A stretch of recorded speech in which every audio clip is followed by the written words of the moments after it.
Vivemos ontem a maior noite da história do pôquer brasileiro. Como bem coloca o post do Código Pôquer, o Brasil, em um intervalo de pouquíssimas horas, ganhou 4 de suas 6 maiores premiações, somando quase 10 milhões de dólares. É sobre isso que nós vamos falar na coluna PokerCast de hoje.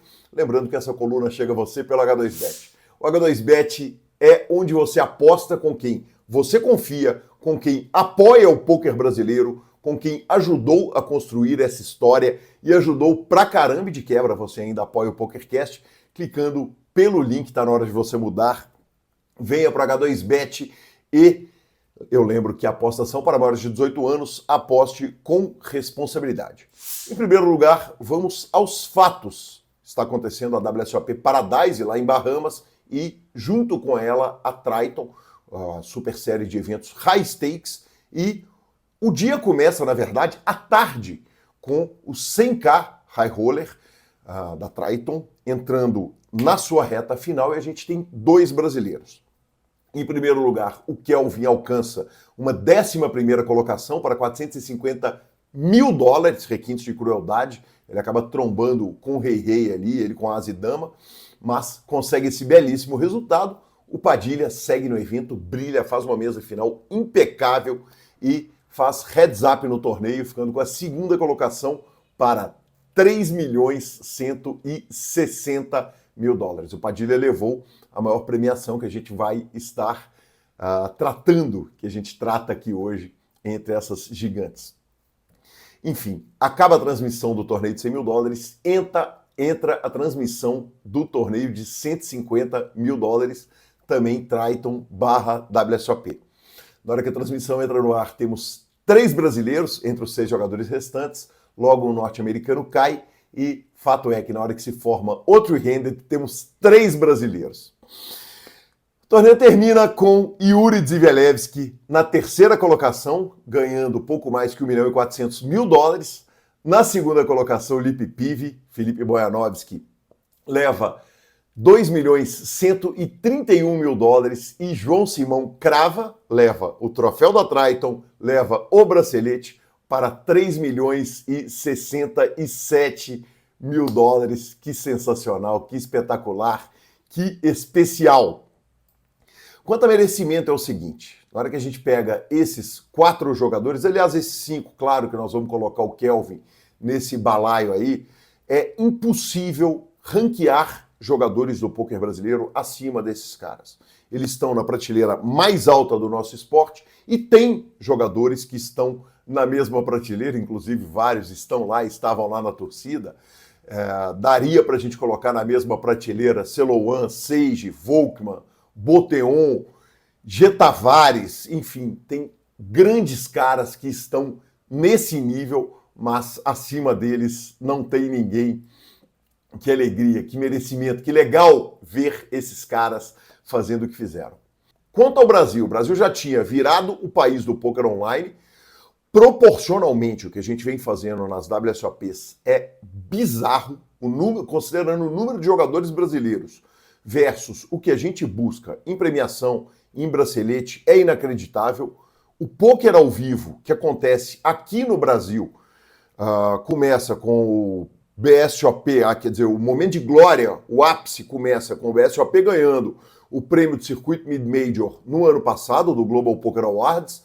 Na sequência, esse ano, há algumas semanas, a gente tem o primeiro torneio de 500 mil reais acontecendo no Brasil, ou seja, 100 mil dólares, mas a verdade é que a gente ainda não havia chutado a porta dos torneios de ultra high stakes do mundo. A gente tem algumas participações, tinha algumas glórias, mas tudo isso até ontem. Ontem a gente fez chover, fizemos barba, cabelo e bigode, foi maravilhoso. Parabéns aos jogadores e a pergunta que fica é, será que o Brasil passa a ter os caras, esses jogadores, correndo o circuito da Triton o ano inteiro? Passa a ter os jogadores brasileiros jogando regularmente os torneios de Bahia no mundo?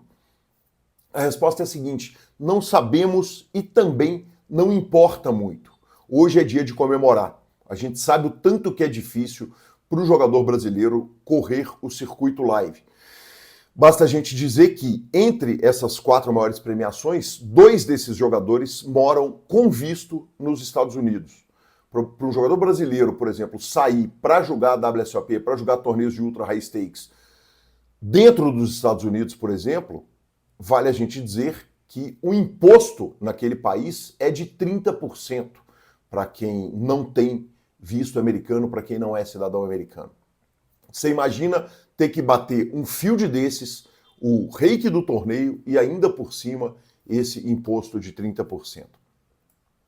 A gente encerra a coluna dizendo o seguinte, manda aquela hashtag eu já sabia e nós já sabíamos, já estávamos cansados de saber.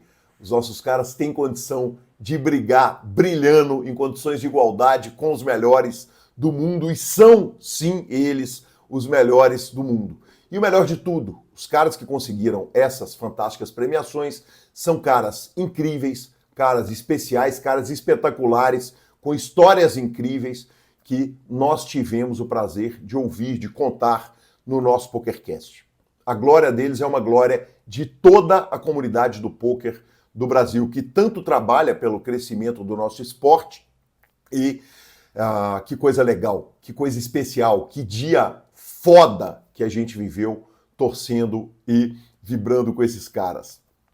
Por último, vale a gente dizer que, como é bom a gente ter a comunidade, o grupão lá do WhatsApp do PokerCast, para a gente ir batendo papo, poder vibrar junto com quem estava acordado, com quem estava torcendo para esses jogadores.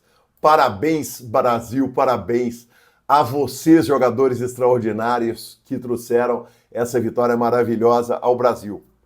E mais, a WSOP está só começando, essa história toda do poker brasileiro está só começando, tem muito pela frente, muitas glórias virão, vamos que vamos. E aqui eu fecho a nossa coluna, lembrando que ela chega a você pela H2Bet. Mude para apostar com quem apoia o poker brasileiro. Clique aqui no nosso link, você vai fazer as suas apostas. Por que não fazer com quem apoia o poker brasileiro? Vamos, Brasil! Lembrando, apostas são para maiores de 18 anos, aposte com responsabilidade e até a próxima coluna ou até o próximo PokerCast. Comente aqui, assine o canal, curta o vídeo, apoie o nosso PokerCast. Vamos que vamos, vamos, Brasil!